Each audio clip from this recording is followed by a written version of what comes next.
Welcome to another Donaron podcast. We're going to hit you with a anime cast this week. We're trying to do more of those. Of course, everyone enjoyed Evangelion. That was a very, very successful cast. But I'm Beau. And I'm Luke.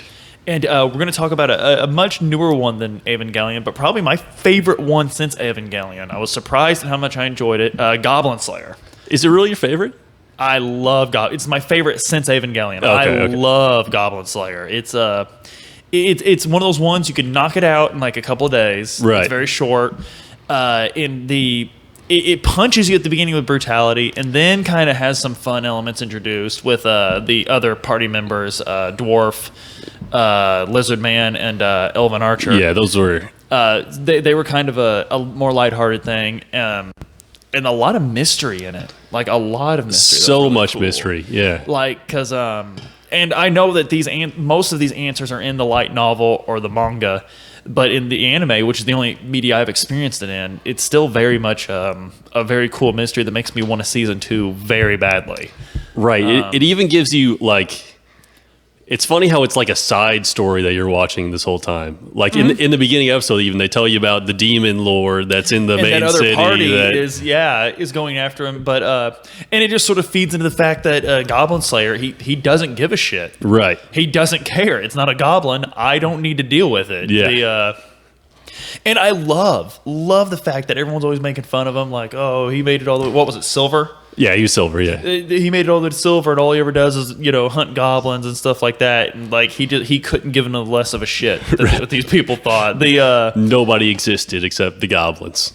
And one really interesting thing they worked in is the whole all the chicks are in love with the MC element that plays in every anime ever. I really like the way they worked it into this one, like.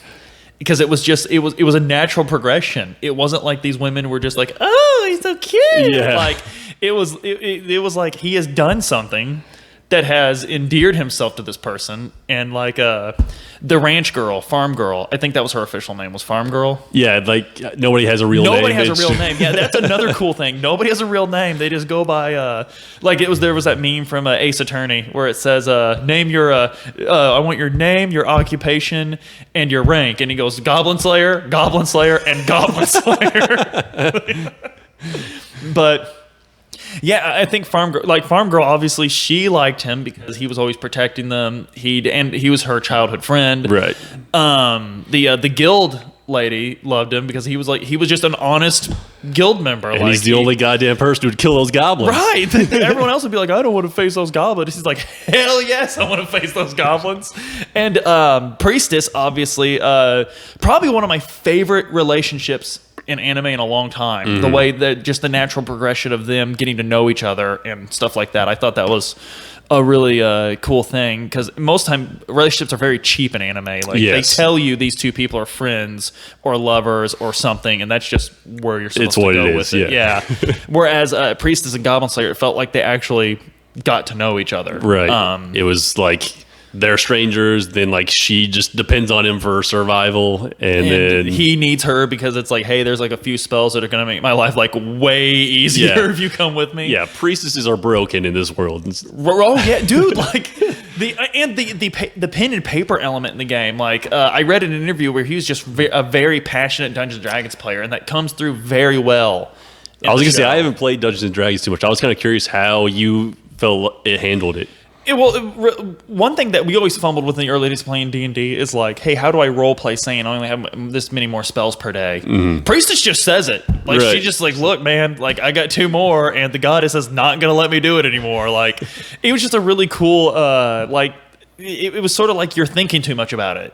Just say it. It's fine because it didn't seem cheesy or anything when she said it. No, like it just seemed like, and it added to the intensity of a show because you're like, I know she said she only had 2 earlier.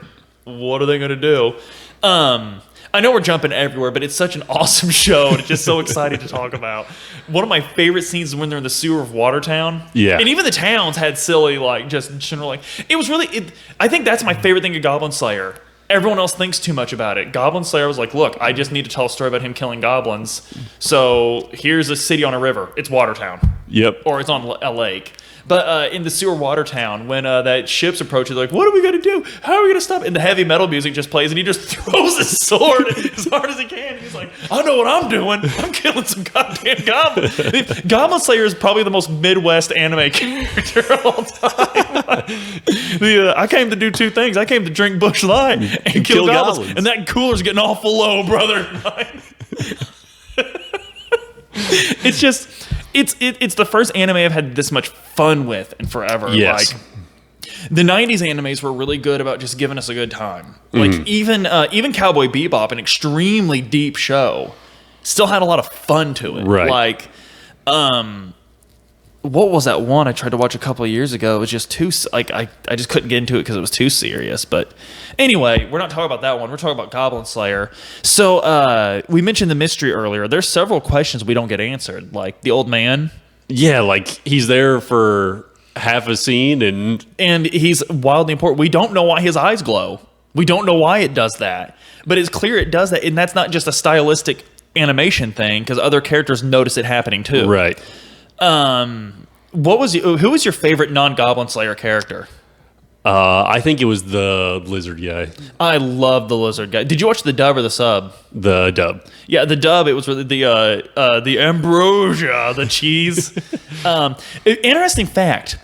My wife never watches anime with me. She just can't get into it.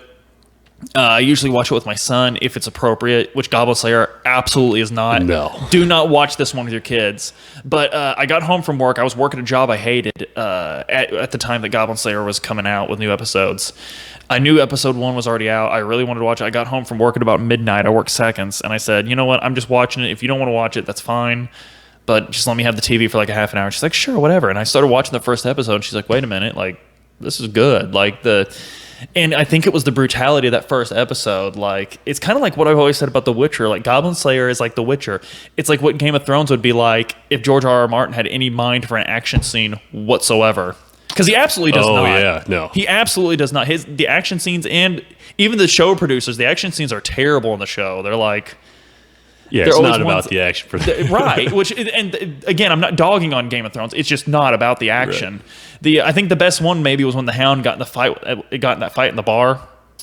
Yeah, that was pretty good. That was pretty good, but at the same time, it didn't make any sense how he walked out of there alive. Like, they literally had him knocked on the ground at one point, and it's like, maybe they're just supposed to be profoundly bad at fighting, but it just doesn't make... He's supposed to be like one of the best fighters in the world. I get that, but his sword weighs 80 pounds, and he's on the ground. True. Like... God, that just was like the minute it happened, I was like, "You guys were so close. You were so close." But which again, stylistic fighting's fine in anime. It's just in a show like Game of Thrones, where my favorite character literally died of a boo boo. I expected a bit more realism, but yeah, The Witcher and Goblin Slayer. It's this dark fantasy, but it's not dark because people are twisted and evil. It's dark because the world's just a fucking dangerous place. Well, the goblins are twisted and evil. Yes, the goblins are twisted and evil. And I also love that where she's like, but what if a good goblin could grow up? And he's like, not going to take the risk. We're torching these babies. Yeah. He's like, I guess there could be one, maybe. Yeah, he's like, there could be one, maybe, but that's absolutely a risk we can't take. It's basically what he said. And they even show that scene of that woman. It's later than that scene, but that woman that she saw the crying baby goblin, she turned around and it jumped on her and ate her. Yeah, yeah. So yeah, and that's another thing that's cool is in D&D, you read in the monster manual, orcs, always chaotic evil. Meaning they are, and it designates that when it says usually, that means that's what you usually encounter. When it says always, they are naturally this. They're born evil. Okay. Like they're the galactic force of evil has touched them from the moment they're born. Does that mean there's like no way it's impossible for them to be good ever? It's impossible. In the 3rd edition monster manual, it states orcs are always chaotic evil. Okay. So if you want to play a good orc, you must play a half orc. Oh. That sort of thing. So it was kind of cool how they explained that too. It's like, nope, they're born evil and there's nothing you could do about it. So yes, it's going to upset your stomach a little bit when you torch the nest, but you got to do it. It's just going to grow up to kill your friends and family in the village anyway, so you got to do it. And they even when the characters understood this, though, they were still so scandalized by his methods. Remember, they told him he couldn't do explosions. Yeah, like the whole trip is just the people will be like, no, you can't do that anymore. It's too much. I think that's a really cool element of the series because it's like in his efforts to save humanity, he has lost his humanity. Yeah. And these people bring it back. Like when they come back from the Watertown job and they're like, what do you want to do? And he's like, you know what? Let's go get some ice cream. Like, that sounds good. He's like, you know what? Even I'm thinking, you know what? Fuck killing goblins tomorrow. Like, I'm fine. Like, yeah, he was like, before he was a goblin killing robot. Yeah. Unleashed on the world, and now he's like a guy killing goblins because goblins are bad. So it's neat because that's how relationships work in real life. Like, no one changes you as a person completely. Right. But people influence you. Like, so Priestess constantly being like, no, you can't be like this.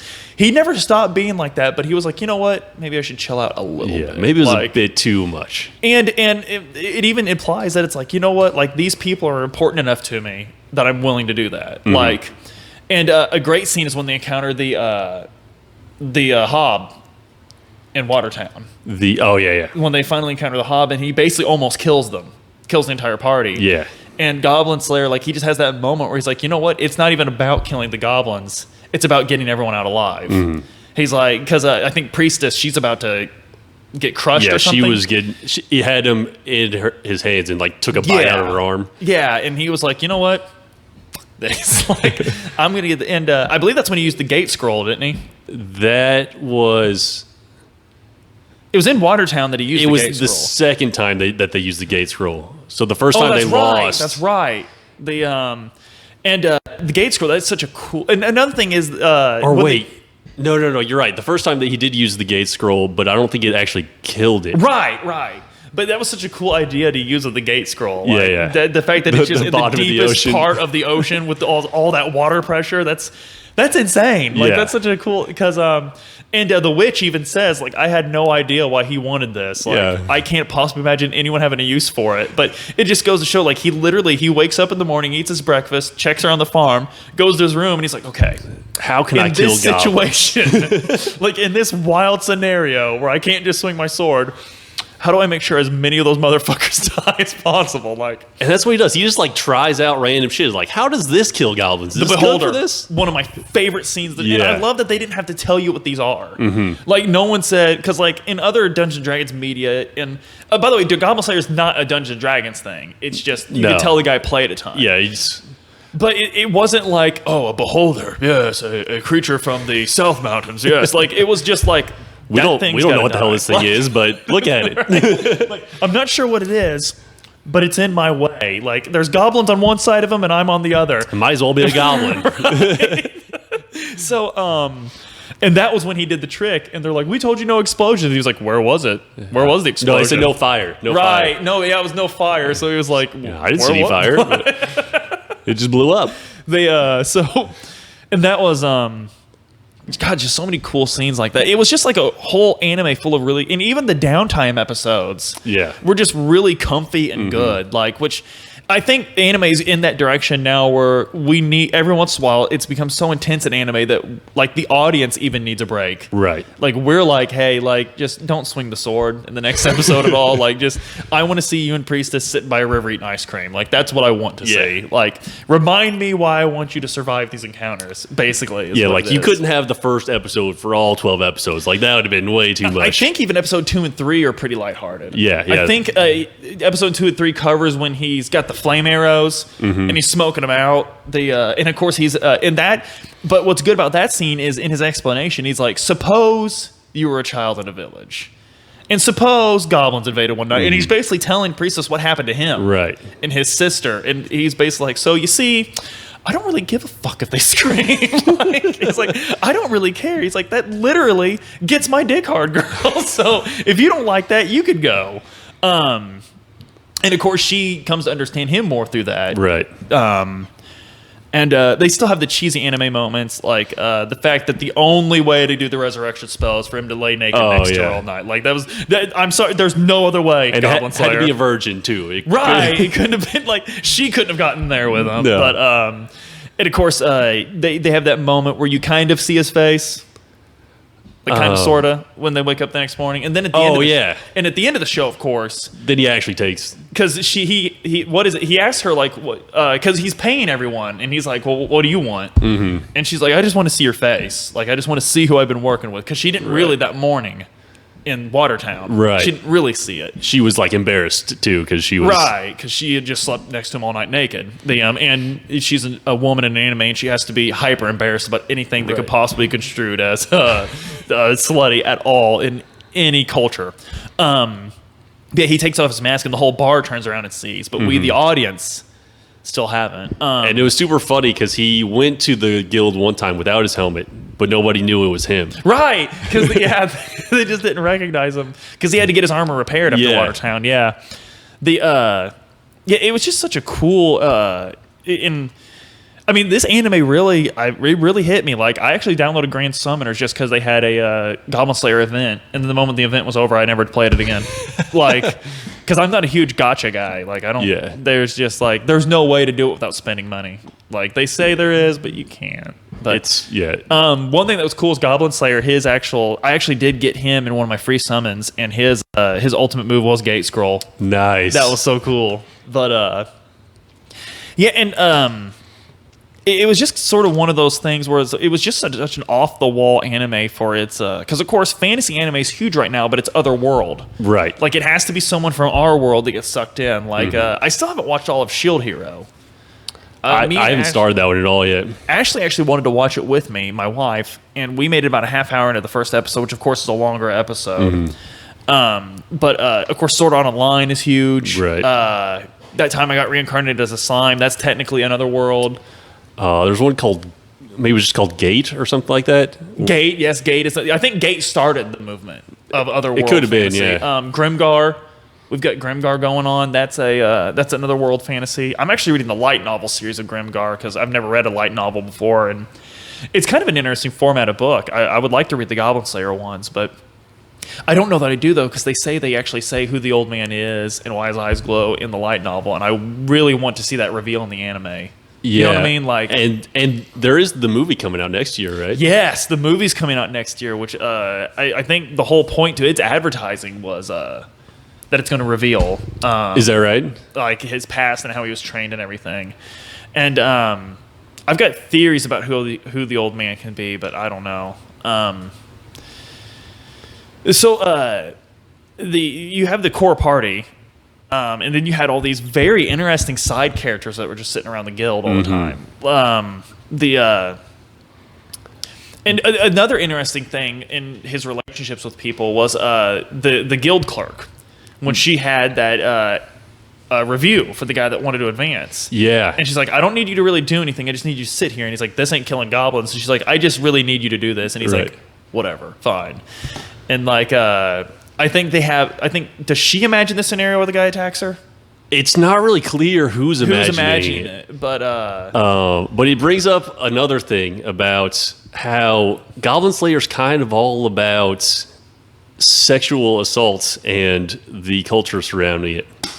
So right. Like that one was like she's walking home at night and she needs an escort because there's this crazy dude coming down. Goblin Slayer was just like, fine, I'll do it. And that was actually one of the things because the first thing anyone heard about Goblin Slayer was the goblin rape scene in episode 1. Yeah. And one thing I absolutely hate, and it's one of the reasons why I just couldn't stomach Game of Thrones after a while. I absolutely hate when we see a sexual assault in a movie or a show or something. And it's just like the girl got punched in the gut. Right. Like, this is a life-changing event. And so many things treat it just as like... Or it was like something like made her a better person to go through. Like, the whole character arc of Sansa, I was just extremely uncomfortable with. Yes. Like, I mean, it was literally making her a better person every time a man... Messed her up. Messed her up. It's like, that's such a fucked up way of like displaying that. And so I told people, I was like, I'm really hesitant to watch Goblin Slayer because of that. Because and Color Me, I mean, this is egg on my face because I was like, there's no way an anime of all mediums is going to handle that well. Because anime, let's face it, typically doesn't.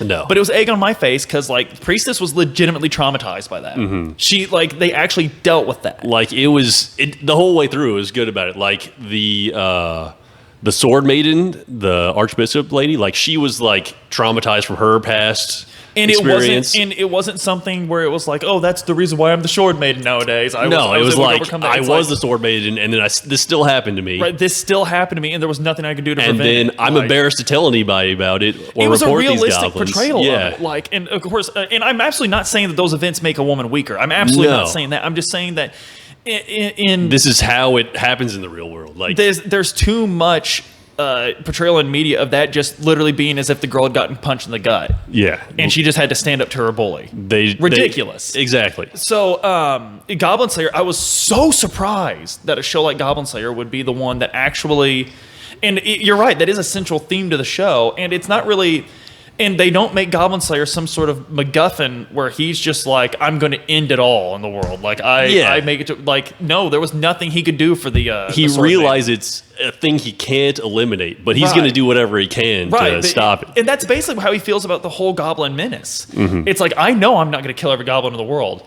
but I will die trying. Right. Like, that's where but also through his friendship with the party, he got to where, like, maybe there is more to life than just maybe I don't, like, maybe what happened to my sister wasn't my fault. Like, and maybe I could still live my life and not feel guilty about that day in the village. Mm-hmm. Like, it's just, there's so much going on in this anime, and it's packaged in a show that plays kick-ass heavy metal riffs when this guy's tearing up goblins.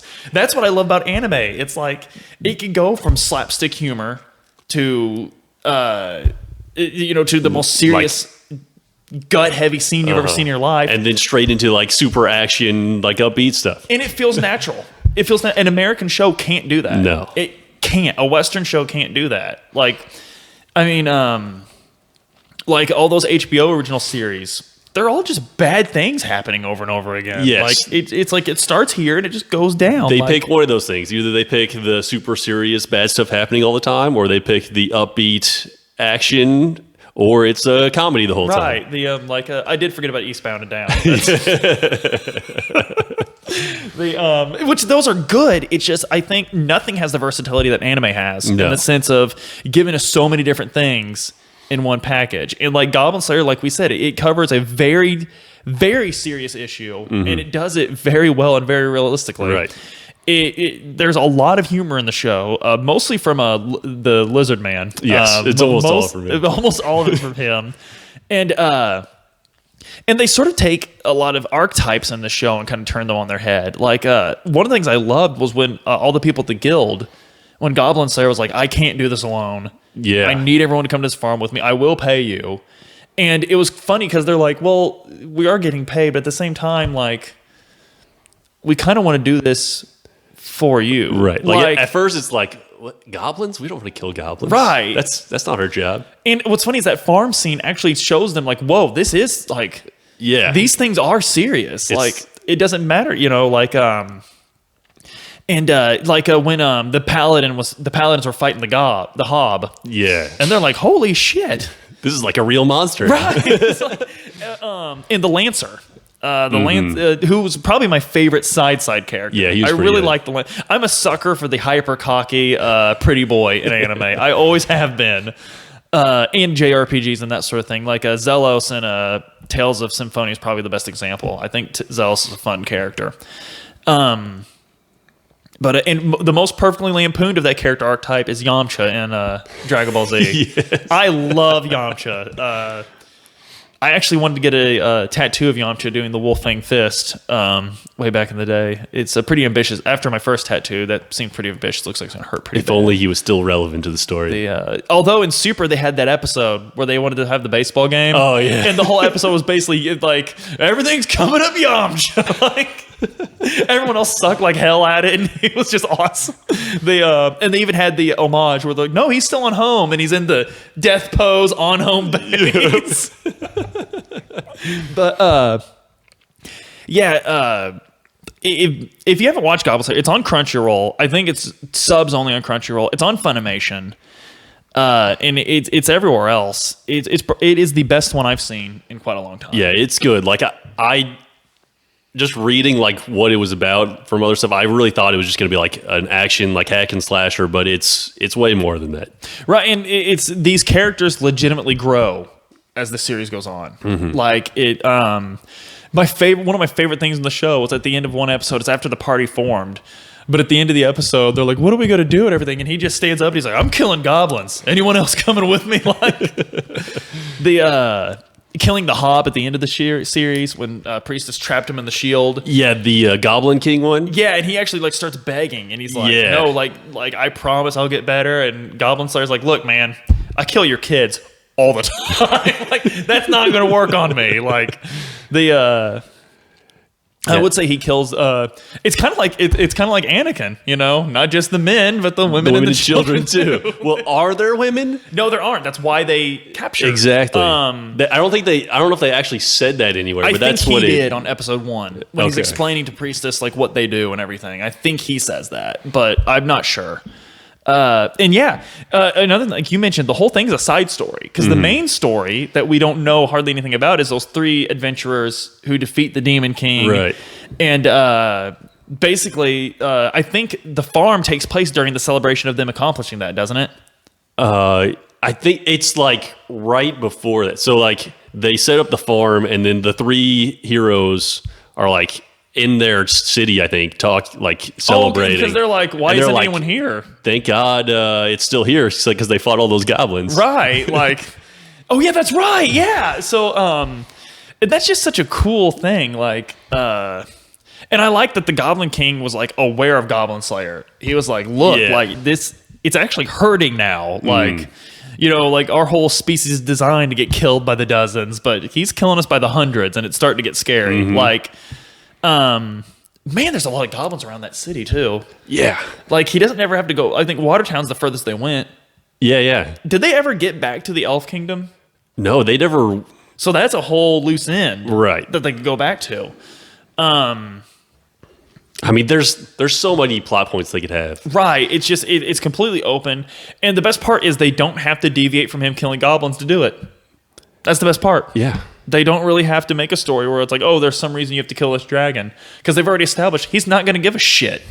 And the way he describes it is so good. He's like, look at this guild. That's who could take care of all that other shit. Right. They don't care about the goblins, so I have to. Like, it's so.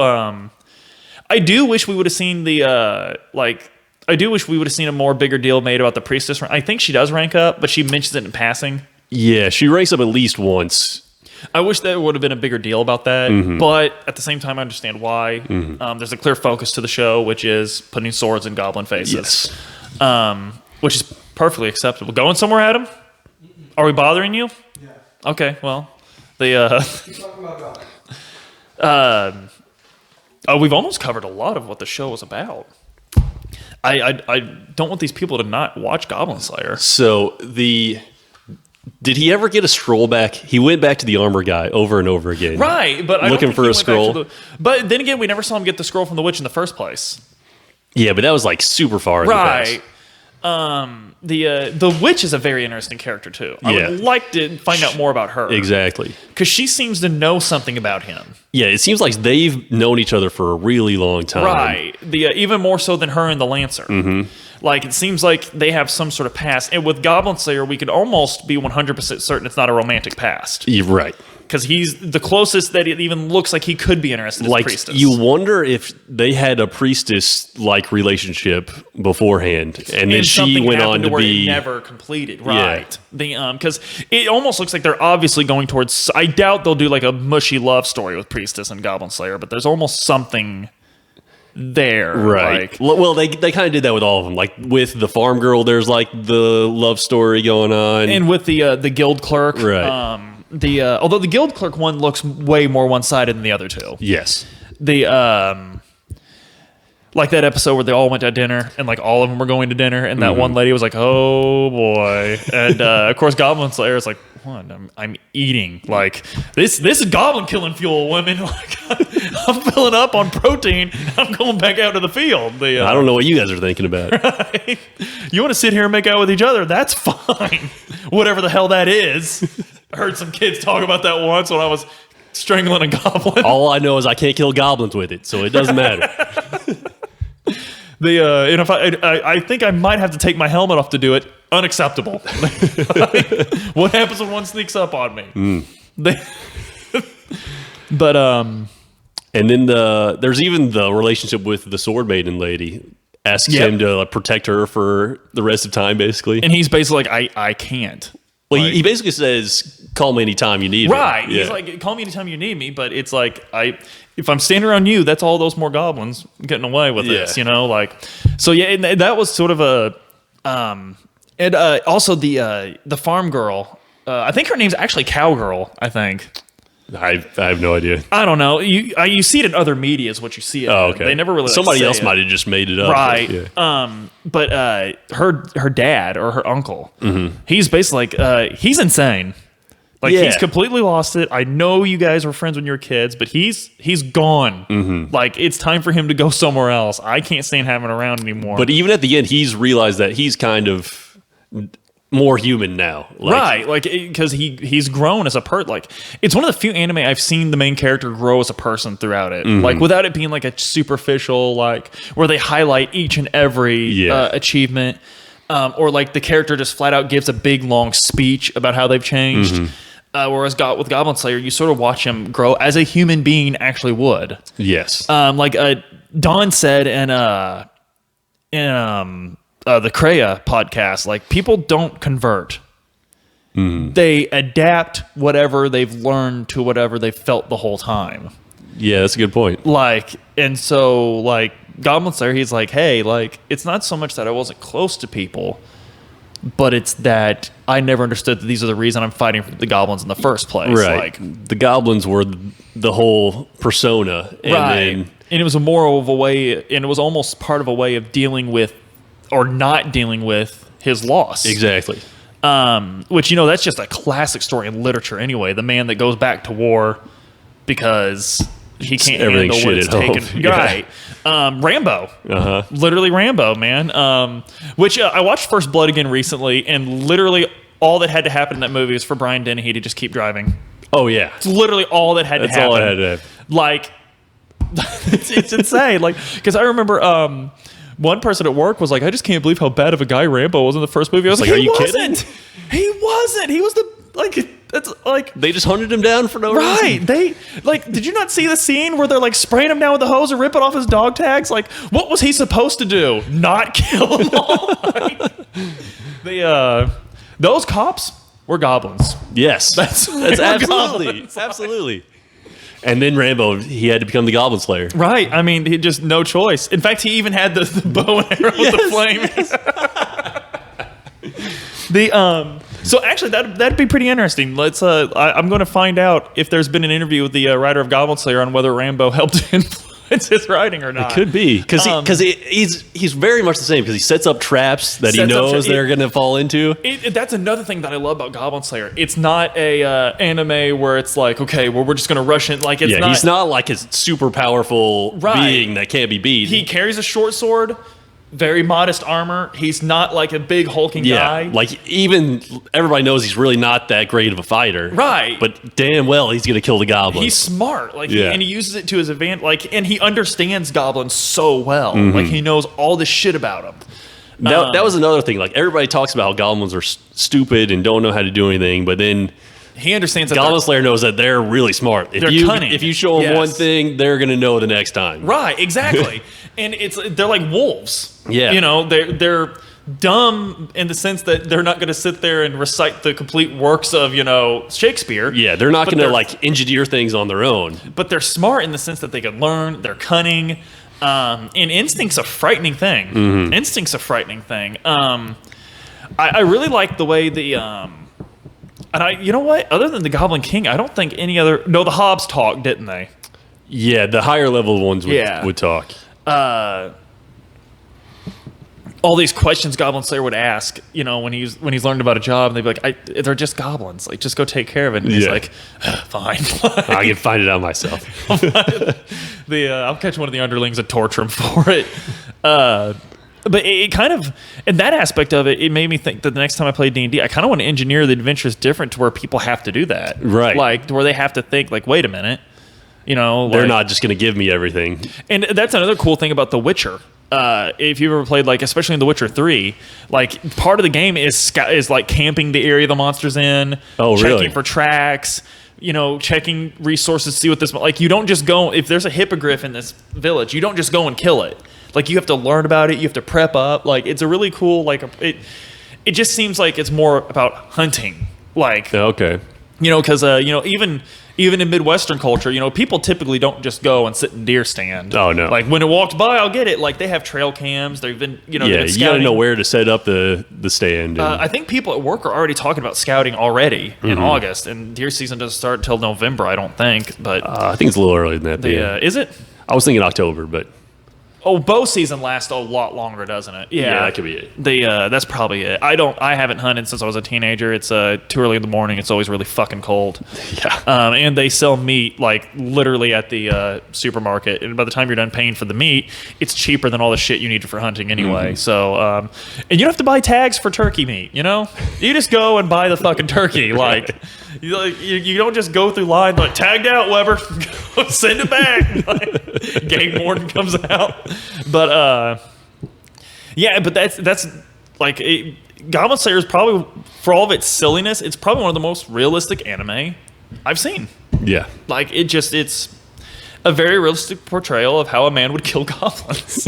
Like, for lack of a better way of putting it. Yeah, it's the world's obviously fantasy, but the human emotions and reactions are completely real. And it's and like, there's an ecology to the monsters, which I've always liked that. I've always liked there to be an ecology to things rather than just because one thing I've never done is random encounters in D&D where you roll and check a table to see what they've encountered. That feels so weird. It's they should have a place where they live and they're expected to be, right? Or like, exactly. Or like in a dungeon, I've always thought it was weird when people like plan to have like, well, here's a bugbear and here's an ogre with no explanation of why the bugbear and the ogre never think, what?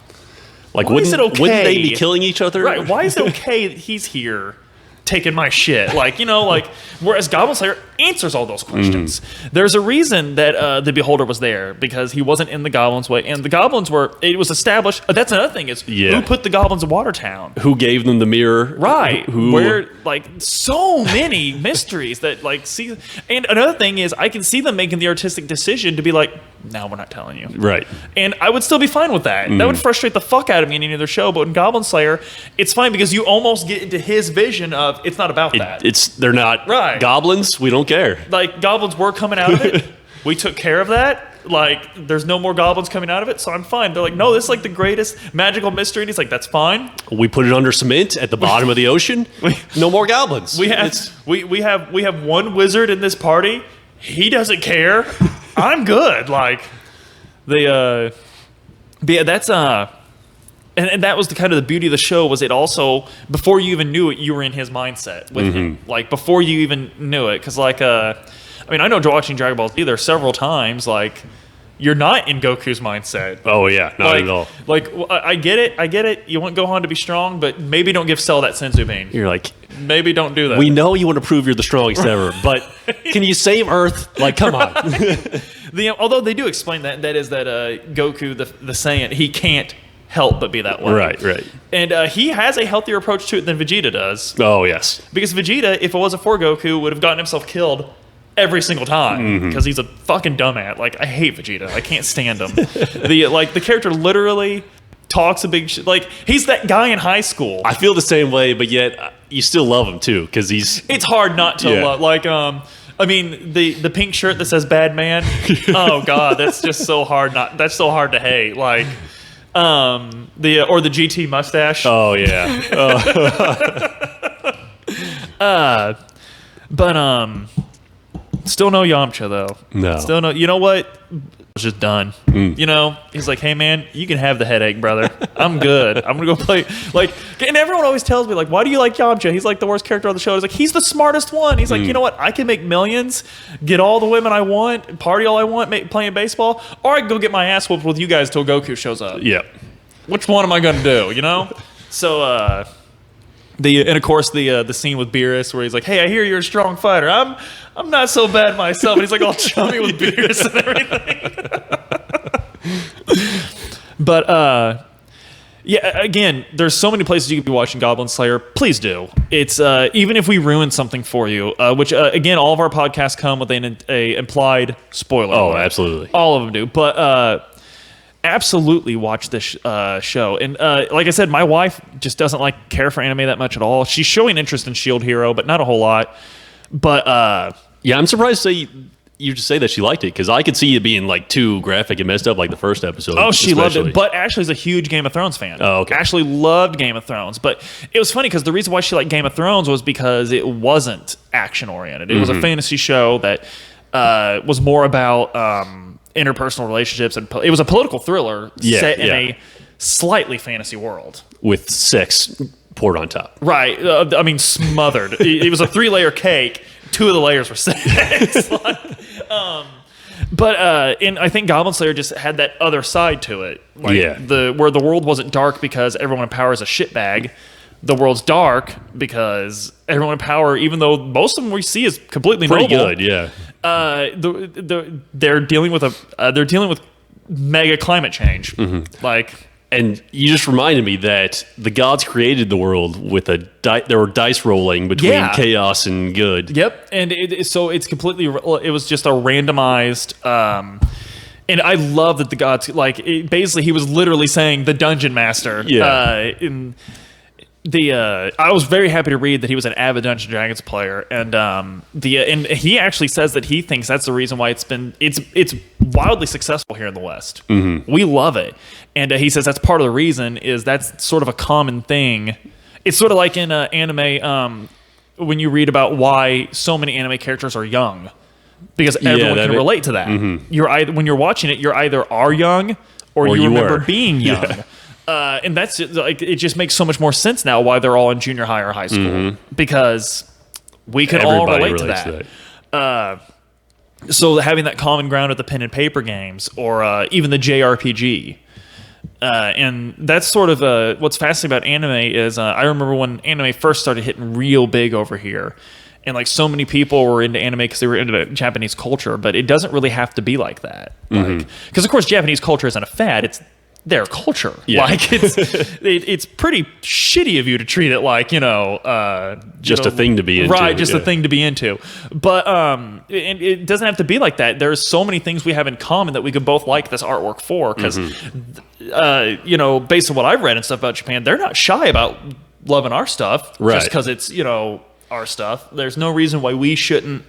And that's another thing another thing is one of the mission statements of Donoram is a lot more people are into this stuff than they think. I work at a factory with a bunch of the reddest neck motherfuckers you've ever met in your life. There's so many people who don't give it a chance just because they're not supposed to give it a chance. Exactly, and they do, and they love it. That's such a good way of putting it. It's just, I'm not supposed to like anime, but anime is a medium, not a genre. Yes. There's something for you there. I'll guarantee you there's every genre in existence in anime. There's an anime about a shitbag that became a high school teacher, like GTO, which is a great anime. There's Hajime no Ippo. It's straight up boxing. Yeah. There's no magical powers. There's almost no high school drama. It's about Ippo becoming the greatest boxer in Japan. Slice of life. Yeah, the slice of life genre. It's mostly a genre full of people living their everyday lives. And I think Goblin Slayer is a good example of how it's just sort of a universal language. It's everyone knows that goblins are evil. Everyone knows that the Crusading Knight, and this is just what's funny is he has a lot in common with the Crusading Knight archetype. It's a lot more grim. Yeah, he's not the pious guy rooting for good. He's just goblins are going to die. Right, and what he's doing, and I think he sort of learns that through the show. At the beginning of the show, it's it was revenge. Right. And he would mention I'm going to make sure this doesn't happen to anyone else, but it was always it was never unless that wasn't really asked. The goal. Yeah, yeah. So when she asked, he's yeah. So this doesn't happen to anyone else. Of course. I don't want this to happen to you. I didn't go to. I absolutely did not go to that cave to save you. No, and I absolutely knew you'd be useful to me if I did, but I still did.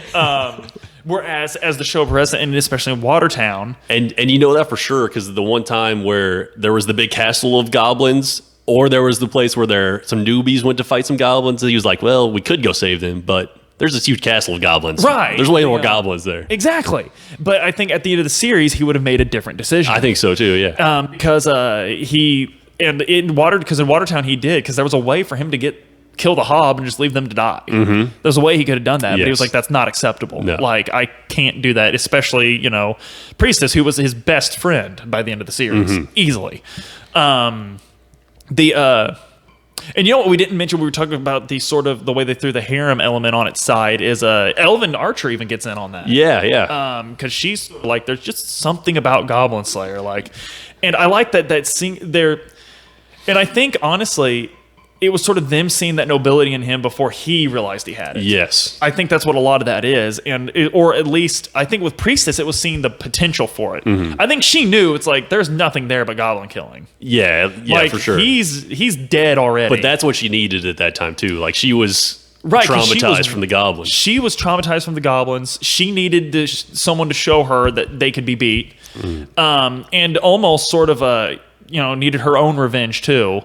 And then they sort of grew together with that. And again, just such a, because that was my biggest concern with the show. It's like, I did not want to watch another show just because I remember when Ninja Scroll first came over, everyone was like, it's so awesome. And I was like, this is literally just girls getting raped and him showing up being like, don't rape girls, and then killing them. And it was just nothing more than something to make him seem like more of a man. You know what I mean? Right. Like, the Sword of Truth series, I think is what it's called. That whole series is literally just girls getting in horrible trouble and like horrible, disgusting trouble, and him showing up and being like, "Yeah, baby, I killed him for you. You okay now?" And she's like, "I'm fine." Like,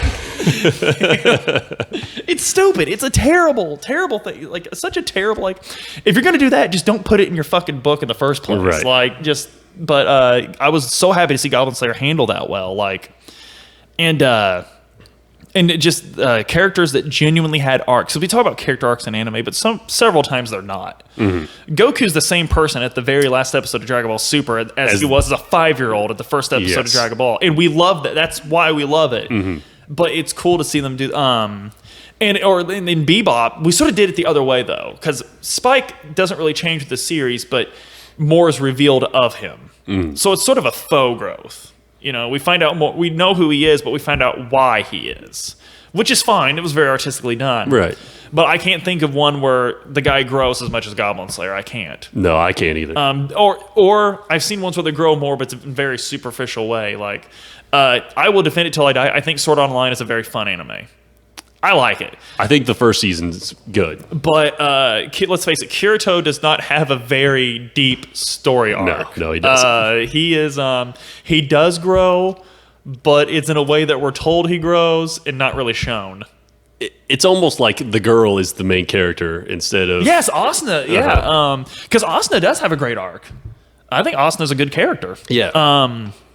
But Kirito is just not one of the anime heavyweights, I would say. No.